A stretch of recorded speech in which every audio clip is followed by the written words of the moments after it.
ನಮಸ್ಕಾರ ಎಲ್ಲರಿಗೂ, ಹೇಗಿದ್ದೀರಾ ಎಲ್ಲರೂ? ನಾನು ಈ ದಿನ ಈಸಿಯಾಗಿ ಗೋಧಿ ದೋಸೆ ಹೇಗೆ ಮಾಡೋದು ಅಂತ ನಿಮ್ಮ ಜೊತೆಗೆ ಶೇರ್ ಮಾಡ್ಕೊಳ್ತೀನಿ. ಯಾಕೆ ಅಂದರೆ ಒಂದೊಂದ್ಸರಿ ಬೇಗ ಯಾವುದು ಅಡುಗೆ ಮಾಡಬೇಕು ಅಂತ ಗೊತ್ತಾಗೋದಿಲ್ಲ. ಸೊ ಈಸಿಯಾಗಿ ಗೋಧಿ ದೋಸೆ ಮಾಡೋದು ನಿಮ್ಮ ಜೊತೆ ಶೇರ್ ಮಾಡಿಕೊಂಡ್ರೆ ನೀವೂ ಸಹ ಒಂದ್ಸರಿ ಟ್ರೈ ಮಾಡ್ಬೋದು.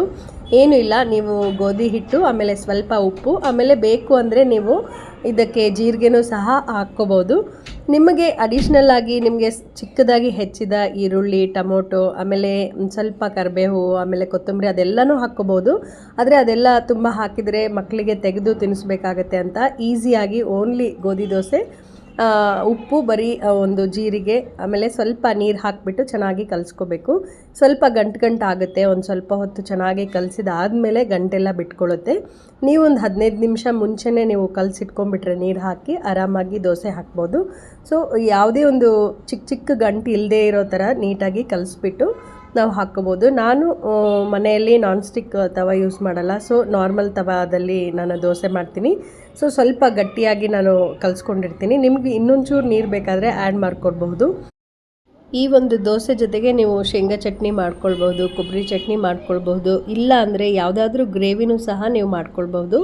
ಬಟ್ ಏನು ಅಂದರೆ ಇದಕ್ಕೆ ಕೊಬ್ಬರಿ ಚಟ್ನಿ ಚೆನ್ನಾಗಿ ಸೂಟ್ ಆಗುತ್ತೆ. ಸೊ ಈ ಒಂದು ತವ ಮೇಲೆ ನಾನು ಎಣ್ಣೆ ಹಾಕ್ಕೊಳ್ತಾ ಇದ್ದೀನಿ, ಬಿಕಾಸ್ ಇದು ನಾನ್ ಸ್ಟಿಕ್ ತವ ಅಲ್ಲ. ಸೊ ನಾನು ಎಣ್ಣೆ ಹಾಕ್ಕೊಂಡು ಸ್ವಲ್ಪ ಕಾದಾದಮೇಲೆ ದೋಸೆಯನ್ನು ಹಾಕ್ತೀನಿ. ಇದು ತುಂಬ ತೆಳ್ಳಗೆ ಹಾಕಿದರೆ ಕೆಲವೊಂದು ಸರಿ ಬರೋದಿಲ್ಲ. ಒಂದು 2-3 ದೋಸೆ ಆಗೋವರೆಗೂ ಸರಿಯಾಗಿ ದೋಸೆ ಬರದೇ ಇರಬಹುದು. ಸೊ ನೀವು ಬೇಕು ಅಂದರೆ ಈರುಳ್ಳಿನ ಹೆಂಚಿಗೆ ಸ್ವಲ್ಪ ಉಜ್ಬೋದು, ಇಲ್ಲ ಅಂದರೆ ಬದನೆಕಾಯಿನೂ ಸಹ ಕಟ್ ಮಾಡಿಕೊಂಡು ಉಜ್ಬೋದು.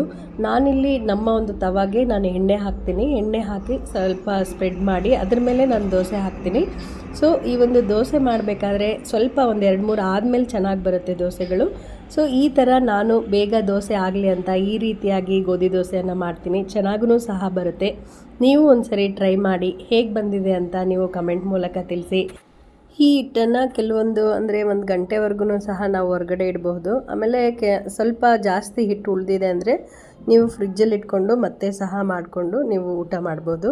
ಸೊ ಸಿಂಪಲ್ಲಾಗಿ ಗೋಧಿ ದೋಸೆ ಹೀಗೆ ಮಾಡ್ಕೋಬೋದು ನಾವು. ಮತ್ತೆ ಮುಂದಿನ ಸತಿ ಒಂದು ಒಳ್ಳೆಯ ರೆಸಿಪಿ ಜೊತೆಗೆ ನಿಮ್ಮ ಮುಂದೆ ಇರ್ತೀನಿ. ಅಲ್ಲಿವರೆಗೂ ನಮಸ್ಕಾರಗಳು. ಥ್ಯಾಂಕ್ ಯು ಫಾರ್ ವಾಚಿಂಗ್ ಎಲ್ಲರಿಗೂ ಸಹ.